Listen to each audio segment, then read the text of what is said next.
et puis lorsqu'il demande aux autres de prier aussi sur le prophète? C'est ma question. Il est en train de bénir le prophète. Il n'est pas en train de l'adorer. Toi, tu confonds ici la prière en guise de bénédiction et la prière incluse dans la salat pour l'adoration. C'est deux choses différentes. La dernière fois, on te l'a expliqué. Chaque matin avant de sortir de chez moi, ma mère prie sur moi. Est-ce que ma mère m'adore? Non, elle ne m'adore pas. Elle m'adresse des bénédictions. Pourquoi? Parce que ma mère est supérieure à moi en termes d'obtention de grâce face à Allah.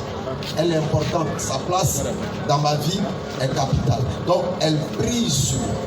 Tu vois? Je prie sur ma nourriture. C'est moi qui mange nourriture là, c'est pas la nourriture là qui me mange. Non, c'est moi, je prie sur la nourriture. Et celui qui est plus grand, qui est Allah, prie sur son messager en termes de bénédiction et non d'adoration. Moi, ce qui m'intrigue un peu là, ce que je ne comprends pas trop là, en fait, c'est par rapport à la bénédiction que vous avez priée. Vous comprenez? Parce que vous avez dit que la prière là, c'est de demander quelque chose à Allah, c'est de demander pardon à Allah. Le concernant. Ça dit, ok, si je dis par exemple, Allah bénit ma famille, Allah t'entend bénir et tout ça, je mets des bénédictions pour qu'Allah puisse les exaucer. Maintenant, Allah, lui, il fait des bénédictions sur le prophète. C'est comme si on disait, béni soit l'Éternel. Quand je dis béni soit l'Éternel, ça veut dire quoi? Béni soit l'Éternel, c'est un vœu. Non, mais je suis en train de bénir qui? L'Éternel. Et puis qui? Moi, je bénis l'Éternel, moi. Non, c'est pas que la bénédiction s'accomplit, mais seulement que c'est un vœu. Non. Est-ce que ce n'est pas écrit dans les Écritures, béni soit l'Éternel? Bien sûr, ça c'est un apôtre qui s'adresse. D'accord. Maintenant, quand moi je dis béni soit l'Éternel, moi je suis qui pour bénir Dieu? Oui, tu es son serviteur. Et puis moi je le bénis.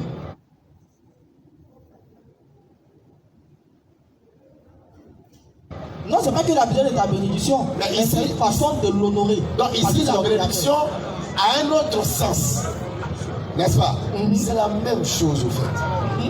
Mais seulement que, par rapport à ce que toi tu as donné comme exemple, tu as dit que si ma mère prie sur moi, dans la prière de ta mère là, d'abord elle invoque, elle implore Allah. Oui. Tu comprends? Oui. Parce que selon ce qu'elle veut là, c'est Allah qui va réaliser ça. D'accord. Par rapport à la prière qu'elle est en train de faire sur son enfant. D'accord. Maintenant, lorsque c'est Allah qui prie là, Allah évoque qui pour soi-disant la bénédiction qu'il est en train de faire sur son prophète. D'accord. Ça, moi, je n'ai jamais pu comprendre. Maintenant, si ça, c'est un débat qui te dépasse. On est là, on ne bouge pas. Il faut qu'on finisse ça. Si tu es revenu, c'est que tu veux comprendre des choses. D'accord. Voilà. On va aller rapidement, comme le temps est un peu avancé. On va aller. Oui, bismillah. Ok, frère, c'est que le maître essaie de Il faut dire. positionner Luc 1, verset 68.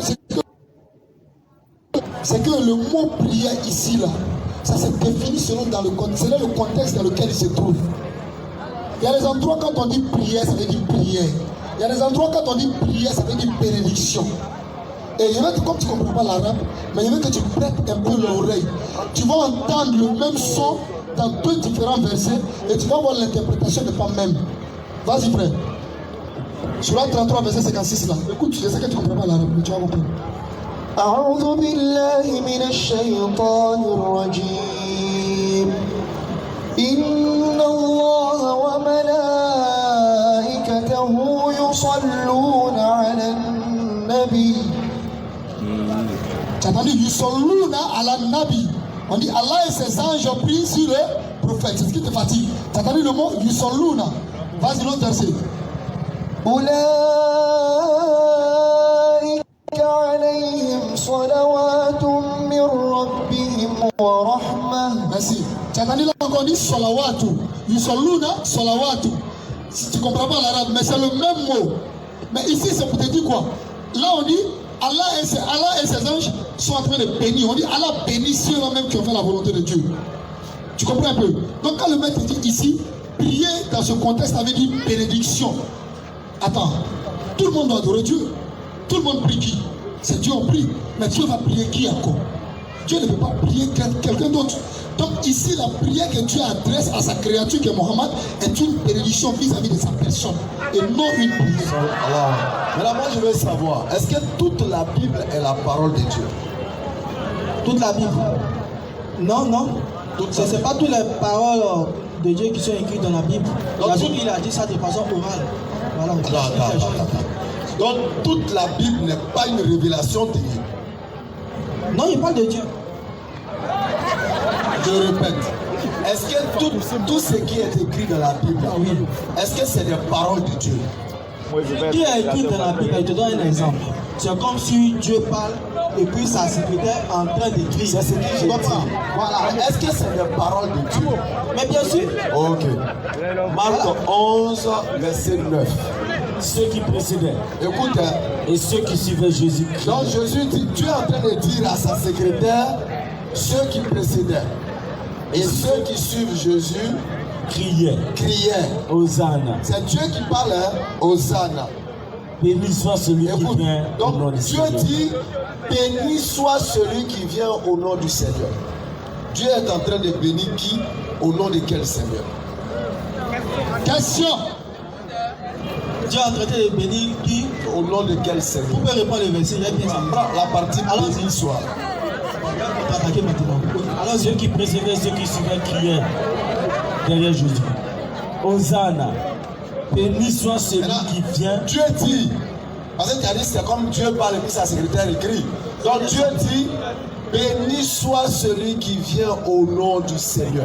Donc Dieu est en train de bénir qui? Au nom de quel Seigneur? Il est en train de bénir celui qui va envoyer. Au nom de quel Seigneur? Au nom de lui-même. Alors, Voilà. comment le problème? Bon, donc quand Allah prie sur le prophète, il le bénit au nom de qui? D'accord. Non. Il le bénit au nom de qui? Lorsqu'elle a pris sur le prophète, bon, d'abord il faut noter que c'est certainement parce que le prophète est dans quelque chose. Il le bénit au nom de qui? Mais toi tu as fait prier là Tu as dit tout à l'heure. Non. Dieu dit. Dieu dit. Écoute-moi. Dieu dit. Prière, c'est pas tes Écoute-moi. Dieu dit dans Marc 11, 9. Béni soit celui qui vient au nom du Seigneur. Dieu bénit Jésus au nom de quel Seigneur? Dieu bénit le Seigneur au nom de lui-même. Très bien. Donc quand il prie sur Mohammed sallallahu alayhi wa sallam, il prie au nom de qui? Lorsqu'il prie, lorsqu'il le bénit là, il prie le bénit. Quand tu dis béni, lorsqu'il prie le prophète Mohammed, il prie au nom de qui? Au nom de lui-même. Alhamdulillah. Prochaine question. Mais seulement que la prochaine, Tu as répondu sans question de respect. Ok, c'est bon. allons-y. Surat chapitre 33, le verset 43. 33, 43. La prochaine. On dit pas tout. Ok, C'est lui qui prie sur vous, ainsi que ses anges. C'est lui qui prie sur vous, ainsi que ses anges.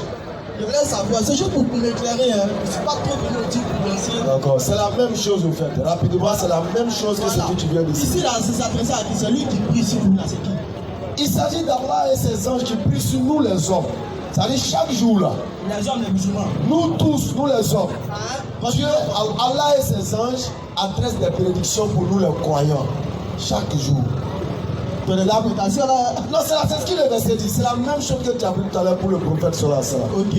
Donc ce n'est pas dans le sens de nous adorer ou de nous vouer un culte. Il n'y a pas de problème. Voilà, c'est des bénédictions. Allons-y. Alors, on va prendre Surat 40, verset 7. Non, il va comprendre terminer la lecture. Bon, d'accord. Non, on va poser ma question. On prend 47. C'est pas encore fini? Non, il va terminer aussi là. D'accord, termine. C'est lui qui prie sur vous, les mots. Termine.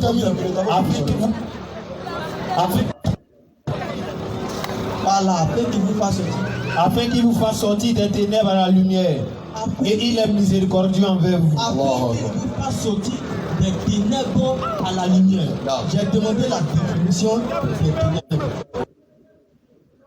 Tiens, quand tu dis que allez, ces gens prient sur vous là, oui. Tu parles de tout le monde. Oui. Dont le prophète est là-dedans. Non, c'est ça. Vous tous, c'est que le prophète est dans les ténèbres. Ou bien est-ce qu'il est en dehors des ténèbres? C'est pas question. D'accord, ok, il n'y a pas de problème. Voilà. Est-ce que les ténèbres peuvent chasser les ténèbres? Excuse-moi, les ténèbres. Est-ce que les ténèbres peuvent chasser les ténèbres? En d'autres termes, est-ce que Satan peut chasser Satan? Comment ça? Ça, c'est pas une question, ça. Est-ce que Satan peut chasser Satan? Non, il faut... Satan ne peut pas Ces s'épargner. paroles de Jésus te donnent comme ça. Est-ce que Satan peut chasser Satan? Est-ce que les ténèbres peuvent tirer quelqu'un des ténèbres? En fait, je ne comprends pas cette question. Il faut le Mais Abraham Chandra, tu as tellement bien compris que ton âme même refuse d'entendre. Je répète, relis le verset. Tu dis le prophète aussi est dans les ténèbres, non? Non problème. Non, écoute-moi. Quand je pose une question, Non, écoute-moi. je ne peux pas répondre. Tu dis le prophète. Regarde tes questions. Je suis en train de répondre. Alors, tu dis le prophète est aussi dans les ténèbres, non? Voilà. Donc considère le ténèbre, les ténèbres vont venir chercher les ténèbres. Est-ce que les ténèbres peuvent chasser les ténèbres? Dans le verset coranique, on dit Allah et ses anges, pour que vous là, ils vous enlèvent des ténèbres. C'est lui qui plie sur vous. Là. Donc tu dis Mohamed aussi est éteint, n'est-ce pas? Oui, parce que vous tous vous êtes. Ok, maintenant je te demande, est-ce que l'obscurité peut chasser l'obscurité? Non, mais on parle de quelqu'un qui est en train de se mourir. J'ai compris. J'ai compris. Est-ce que Mohamed est dans les ténèbres avec nous, non? Oui, bien sûr. Est-ce qu'étant dans les ténèbres, nous, il peut nous prendre des ténèbres? Vous, oui. Vous ne pouvez pas. Très bien. Vous êtes tous au même niveau. Merci beaucoup. Est-ce que l'obscurité peut chasser l'obscurité? Non, c'est pas possible. Très bien.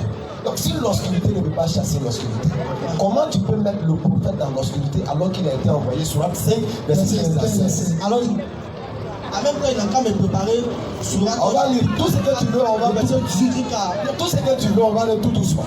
Sur Acte 5, verset 15 à 16. Parce que lui, il peut pas être obscurité et puis nous tirer de l'obscurité, c'est impossible. Les ténèbres ne peuvent pas chasser les ténèbres. Jamais, c'est impossible. Mais c'est là. Oh, Jean du livre. Oh, Jean de ça dit, toi tu dis tu es chrétien, non, non, on te met dedans pour aujourd'hui, sinon tu n'es pas dedans. Ah oui? Notre messager Mohammed. Notre messager Mohammed. Vous êtes certes venu. On dit il est venu. Vous exposant beaucoup de ce que vous cachez. Non. Du livre. Et passant sur bien d'autres choses. Non. Une lumière et un livre explicite vous sont certains venus dans l'âme. Par ceci le Coran. Par le Coran. Allah S'il te dit. plaît. Qui annonce le Coran? C'est Mohammed ou bien c'est qui? Annonce quoi? Qui a annoncé? Qui nous a annoncé le Coran? Non, mais c'est pas musulman, il ne sait pas. Et puis tu es en train de poser une question sur le Coran. Non, mais quand tu me poses la question, Bon, d'accord, ok. C'est Mohammed qui a annoncé le Coran. Ok? Allons-y. Par ceci le Coran. Par le Coran. Allah guide au chemin du salut ceux qui cherchent son agrément. Non. Et il est fait sortir des ténèbres à la lumière. Puisque le Coran, si on doit prendre le Coran dans sa forme physique document, ne peut pas document tirer quelqu'un. Donc Mohammed devient la manifestation physique du Coran. Alors Mohammed va nous tirer des ténèbres. Alors que toi et moi on est d'accord que les ténèbres ne peuvent pas tirer des ténèbres. C'est impossible. Ça veut dire que Mohammed ne fait pas partie des ténèbres comme toi tu l'as compris. Ah, mais vous faites partie. Non. Nous les hommes là, l'être humain là, même le croyant, nous sommes en proie à l'erreur. Nous sommes en proie aux tentations du diable. Nous sommes en proie aux fautes. Parce que nous ne sommes pas des prophètes pour être perfectionnés. Non. Donc le prophète sallallahu alayhi wa sallam, il vient toujours, par son enseignement, nous enlever de ces ténèbres-là vers la lumière parfaite par la compréhension et l'acceptation du message. C'est tout. Il est béni par Allah. Oui, bien sûr, tous les prophètes sont bénis par Allah. Je donne mes deux derniers versets. Voilà, allons-y. Mes deux derniers versets. Bismillah. Ça ne peut pas être trop long. Non, allons-y. Non, mais que tu sois je vais te lire Sourate chapitre 44, le verset 18 jusqu'au verset 8. Et puis Sourate 72. allons doucement. Le verset 10. Ok, allons-y.